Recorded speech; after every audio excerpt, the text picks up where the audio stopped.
नमस्कार दोस्तों, स्वागत है आप सभी का हमारे चैनल भक्ति ज्ञान में। दोस्तों, आज मैं आपको शुक्रवार की व्रत कथा सुना रहा हूँ। एक बुढ़िया थी और उसके 7 पुत्र थे। 6 कमाने वाले थे, एक निकम्मा था। बुढ़िया माँ 6 पुत्रों की रसोई बनाती, भोजन कराती और पीछे से जो कुछ बचता सो 7वें को दे देती थी। परंतु वह बड़ा भोला भाला था, मन में कुछ विचार न करता था। एक दिन बहू से बोला, देखो मेरी माता मुझ पर कितना प्यार करती है। वह बोली, क्यों नहीं, सबका झूठा बचा हुआ तुमको खिलाती है। वह बोला, भला ऐसा भी कहीं हो सकता है? मैं जब तक आंखों से ना देखूं मान नहीं सकता। बहू ने हंसकर कहा, तुम देख लोगे तब तो मानोगे। कुछ दिन बाद बड़ा त्योहार आया। घर में 7 प्रकार के भोजन और चूरमा के लड्डू बने। वह जांचने को सिर दर्द का बहाना कर पतला कपड़ा सर पर ओढ़कर रसोई घर में सो गया और कपड़े में से सब देखता रहा। 6 भाई भोजन करने आए। उसने देखा माँ ने उनके लिए सुंदर सुंदर आसन बिछाए हैं, 7 प्रकार की रसोई परोसी है। वह आग्रह करके जमाती है। वह देखता रहा।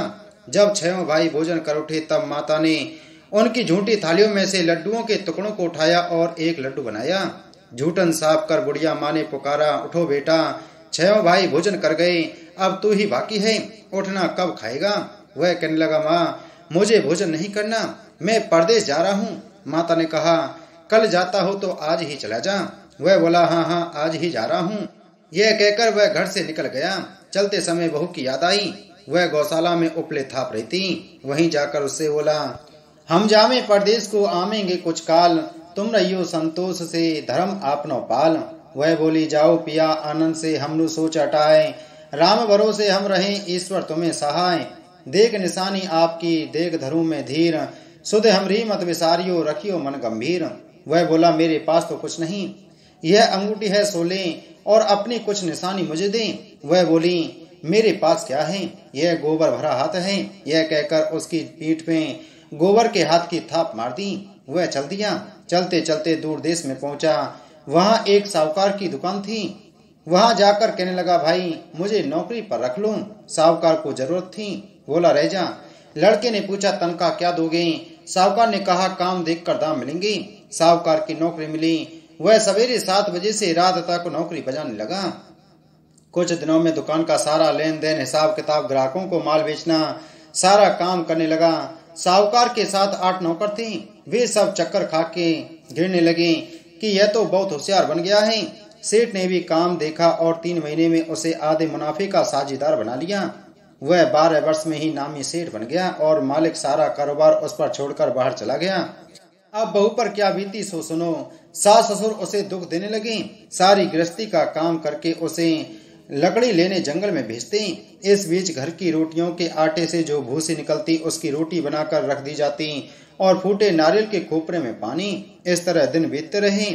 एक दिन वह लकड़ी लेने जा रही थी कि रास्ते में बहुत सी स्त्रियां संतोषी माता का व्रत करती दिखाई दी। वह वहां खड़ी होकर कथा सुनकर बोली, बहनों यह तुम किस देवता का व्रत करती हो और इसके करने से क्या फल मिलता है? इस व्रत के करने की क्या विधि है?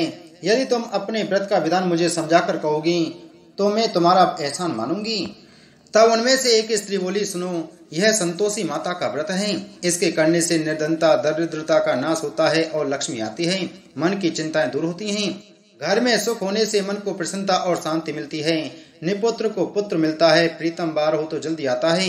कुंवारी कन्या को मनपसंद वर मिले, राजद्वार में बहुत दिनों से मुकदमा चलता हो तो खत्म हो जाए, सब तरह सुख शांति हो, घर में धन जमा हो, पैसा जायदाद का लाभ हो, रोग दूर हो जाए तथा और जो कुछ मन में कामना हो वे सब इस संतोषी माता की कृपा से पूरी हो जाएं, इसमें संदेह नहीं। वह पूछने लगी, यह व्रत कैसे किया जाए, यह भी बताओ तो बड़ी कृपा होगी। स्त्री कहने लगी, 1.25 रुपये का गुड़ व चना लेना, इच्छा हो तो 5.25 रुपये का लेना या 11.25 रुपये का भी सहूलियत अनुसार लेना। बिना परेशानी श्रद्धा और प्रेम से जितना बन सके सवैया लेना। हर शुक्रवार को निराहार रहकर कथा कहना सुनना, इसके बीच क्रम टूटे नहीं, लगातार नियम पालन करना। सुनने वाला कोई ना मिले तो घी का दीपक जला उसके आगे जल के पात्र को रखकर कथा कहना, परंतु नियम न टूटे। जब तक कार्य सिद्ध न हो नियम का पालन करना और कार्य सिद्ध हो जाने पर ही व्रत का उद्यापन करना। 3 मास में माता फल पूरा करती हैं। यदि किसी के खोटे ग्रह हो तो भी माता 1 वर्ष में अवश्य कार्य को सिद्ध करती हैं। कार्य सिद्ध होने पर ही उद्यापन करना चाहिए, बीच में नहीं। उद्यापन में 2.5 सेर आटे का खाजा और इतनी परिणाम से खीर तथा चने का साग करना, 8 लड़कों को भोजन कराना, जहां तक मिले देवर जेठ भाई बंधु कुटुंब के लड़के लेना, ना मिले तो रिश्तेदारों और पड़ोसियों के लड़के बुलाना, उन्हें भोजन कराना, यथाशक्ति दक्षिणा दे, माता का नियम पूरा करना, उस दिन घर में कोई खटाई ना खाए। यह सुनकर बुढ़िया के लड़के की बहू चल दी। रास्ते में लकड़ी के बोझ को बेच दिया और उन पैसों से गुड़ और चना ले माता के व्रत की तैयारी कर आगे चली और सामने मंदिर देख पूछने लगी, यह किसका मंदिर है? सब कहने लगे, संतोषी माता का मंदिर है। यह सुन माता के मंदिर में जा माता के चरणों में लौटने लगी।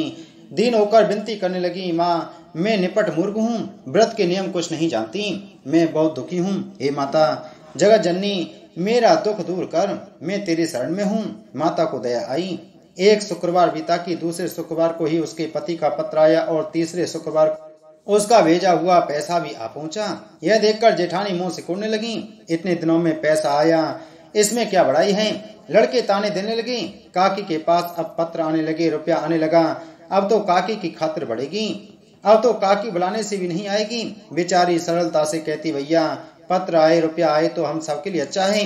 ऐसा कहकर आंखों में आंसू भरकर संतोषी माता के मंदिर में मातेश्वरी के चरणों में गिरकर रोने लगी। माँ मैंने तुमसे रुपया पैसा नहीं मांगा, मुझे पैसे से क्या काम है, मुझे तो अपने सुहाग से काम है, मैं तो अपने स्वामी के दर्शन और सेवा मांगती हूँ। तब माता ने प्रसन्न होकर कहा, जा बेटी तेरा स्वामी आएगा। यह सुन वह खुशी से बावली हो घर में जा काम करने लगी। अब संतोषी माँ विचार करने लगी कि इस भोली पुत्री से मैंने कह तो दिया कि तेरा पति आएगा, पर आएगा कहाँ से? वह तो स्वप्न में भी इसे याद नहीं करता, उसे याद दिलाने मुझे जाना पड़ेगा। इस तरह माता बुढ़िया के बेटे के पास जा स्वप्न में प्रकट होकर कहने लगी, साहूकार के बेटे सोता है या जागता है? वह बोला, माता सोता भी नहीं हूँ जागता भी नहीं हूँ, बीच में ही हूँ, कहो क्या आज्ञा है? माँ कहने लगी, तेरा घर बार कुछ है या नहीं? वह बोला, मेरा सब कुछ है माता, माँ बाप भाई बहन बहू क्या कमी है? माँ बोली, भोले पुत्र तेरी स्त्री घोर कष्ट उठा रही है, माँ बाप उसे दुख दे रहे हैं, वह तेरे लिए तरस रही है, तो उसकी सुन ली। वह बोला, हाँ माता यह तो मुझे मालूम है, परंतु मैं जाऊं तो जाऊं कैसे? परदेश की बात है, लेन देन का कोई हिसाब नहीं, कोई जाने का रास्ता नजर नहीं आता, कैसे चला जाऊं? माँ कहने लगी, मेरी बात मान। सवेरे नहा धोकर संतोषी माता का नाम ली, घी का दीप जला दंडवत कर दुकान पर जा बैठना। देखते देखते तेरा लेन देन सब चुक जाएगा, जमा माल बिक जाएगा, सांझ होते होते धन का ढेर लग जाएगा। सवेरे बहुत जल्दी उठ उसने लोगों से अपने सपने की बात कही तो वे सब उसकी बात अनसुनी कर दिल की उड़ाने लगी। कहीं सपने भी सच होते हैं। एक बूढ़ा बोला, देख भाई मेरी बात मान, इस प्रकार सच झूठ करने के बदले देवता ने जैसा कहा है वैसा ही करने में तेरा क्या जाता है? वह बूढ़े की बात मान स्नान कर संतोषी माँ को दंडवत कर घी का दीप जला दुकान पर जा बैठा। थोड़ी देर में वह क्या देखता है कि देने वाले रुपया लाई, लेने वाले हिसाब लेने लगे। कोठे में बड़े सपनों के खरीदार नगद दाम में सौदा करने लगे। शाम तक धन का ढेर लग गया। माता का चमत्कार देख प्रसन्न हो मन में माता का नाम ले घर ले जाने के वास्ते गहना कपड़ा खरीदने लगा और वहां के काम से निपट वह घर को रवाना हुआ। वहां बहू बेचारी जंगल से लकड़ी लेने जाती है, लौटते वक्त माँ के मंदिर पर विश्राम करती है। वह तो उसका रोजाना रुकने का स्थान था। दूर से धूल उड़ती देख वह माता से पूछती है, हे माता यह धूल कैसी उड़ रही है? माँ कहती है, हे पुत्री तेरा पति आ रहा है, अब तू ऐसा कर लकड़ियों के 3 बोझ बना ले, एक नदी किनारे रख, दूसरा मेरे मंदिर पर और तीसरा अपने सिर पर रख। तेरे पति को लकड़ी का गट्ठा देखकर मुंह पैदा होगा, वह वहां रुकेगा, नाश्ता पानी बना खाकर माँ से मिलने जाएगा। तब तू लकड़ियां का बोझ उठाकर घर जाना और बीच चौक में गट्ठा डालकर 3 आवाजें जोर से लगाना, लो सासू जी लकड़ियों का गट्ठा लो, भूसे की रोटी दो और नारियल के खोपड़े में पानी दो, आज कौन मेहमान आया है? माँ की बात सुनकर बहू बहुत अच्छा माता कहकर प्रसन्न हो लकड़ियों के 3 गट्ठे ले आई। एक नदी तट पर एक माता के मंदिर में रखा। इतने में ही एक मुसाफिर आ पहुंचा। सूखी लकड़ी देख उसकी इच्छा हुई कि अब यहीं विश्राम करें और भोजन बना खाकर गांव जाएं। इस प्रकार भोजन बना विश्राम कर वह गांव को गया, सबसे प्रेम से मिला। उसी समय बहू सिर पर लकड़ी का गट्ठा लिए आती है। लकड़ी का वो भारी बोझ आंगन में डाल जोर से 3 आवाज देती है, लो सासू जी लकड़ी का गट्ठा लो, भूसी की रोटी दो, नारियल के खोपड़े में पानी दो, आज कौन मेहमान आया है? यह सुनकर सास बाहर अपने दिए हुए कष्टों को बुलाते हुए कहती है, बहू ऐसा क्यों कहती है? तेरा मालिक ही तो आया है, आ बैठ मीठा भात खा, भोजन कर, कपड़े गहने पहन।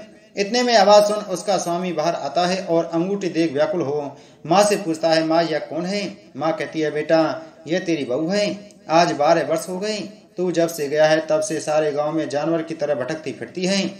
काम काज घर का कुछ करती नहीं, 4 समय आकर खा जाती है।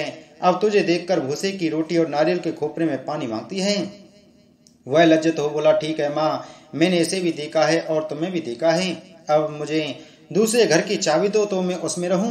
तब माँ बोली, ठीक है बेटा, जैसी तेरी मर्जी, कहकर चाबी का गुच्छा पटक दिया। उसने चाबी ले दूसरे कमरे में जो तीसरी मंजिल के ऊपर था खोलकर सारा सामान जमाया। एक दिन में ही वहां के राजा के महल जैसा ठाट बाट बन गया। अब क्या था, वे दोनों सुख पूर्वक रहने लगी। इतने में अगला शुक्रवार आया। बहू ने पति से कहा कि मुझे माता का उद्यापन करना है। पति बोला, बहुत अच्छा, खुशी से करो। वह तुरंत ही उद्यापन की तैयारी करने लगी। जेठ के लड़कों को भोजन के लिए कहने गई। उसने मंजूर किया, परंतु पीछे जेठानी अपने बच्चों को सिखलाती हैं, देखो रे, भोजन के समय सब लोग खटाई मांगना, जिससे उसका उद्यापन पूरा ना हो। लड़की जीव ने आई, खीर पेट भर कर खाई, परंतु याद आते ही कहने लगी, हमें कुछ खटाई दो, खीर खाना हमें भाता नहीं, देखकर अरुचि होती है। बहू कहने लगी, खटाई किसी को नहीं दी जाएगी, यह तो संतोषी माता का प्रसाद है। लड़के तुरंत उठ खड़े हुए, बोले, पैसे लाओ। भोली बहू कुछ जानती नहीं थी, सो उन्हें पैसे दे दिए। लड़के उसी समय जा करके इमली खाने लगे। यह देखकर बहू पर संतोषी माता ने कोप किया। राजा के दूत उसके पति को पकड़ कर ले गए। जेठ जेठानी मनमानी खोटी वचन कहने लगी। लूट लूट कर धन इकट्ठा कर लाया था, सो राजा के दूत पकड़ कर ले गए। अब सब मालूम पड़ जाएगा जब जेल की हवा खाएगा। बहू से यह वचन सहन नहीं हुए। रोती रोती माता के मंदिर में गई। हे माता, तुमने यह क्या किया? हंसाकर अब क्यों रुलाने लगी? माता बोली, पुत्री, तूने उद्यापन करके मेरा व्रत भंग किया है, इतनी जल्दी सब बातें भुला दी। वह कहने लगी, माता, भूली तो नहीं हूँ, ना कुछ अपराध किया है, मुझे तो लड़कों ने भूल में डाल दिया, मैंने भूल से उन्हें पैसे दे दिए, मुझे क्षमा कर दो माँ। माँ बोली, ऐसी भी कहीं भूल होती है? वह बोली, माँ मुझे माफ कर दो, मैं फिर तुम्हारा उद्यापन करूंगी। माँ बोली, अब भूल मत करना।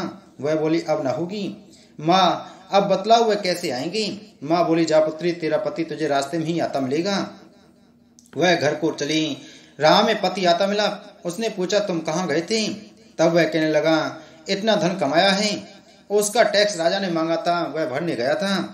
वह प्रसन्न हो बोली, भला हुआ, अब घर चलो। कुछ दिन बाद फिर शुक्रवार आया। वह बोली, मुझे माता का उद्यापन करना है। पति ने कहा, करो।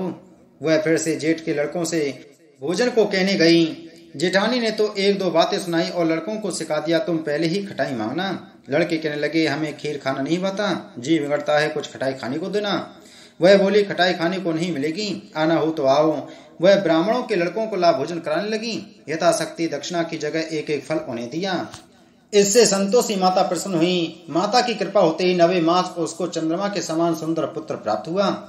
वह पुत्र को लेकर प्रतिदिन माताजी के मंदिर में जाने लगी। माँ ने सोचा कि यह रोज आती है, आज क्यों ना मैं ही इसके घर चलूं, इसका आसरा देखूं तो सही।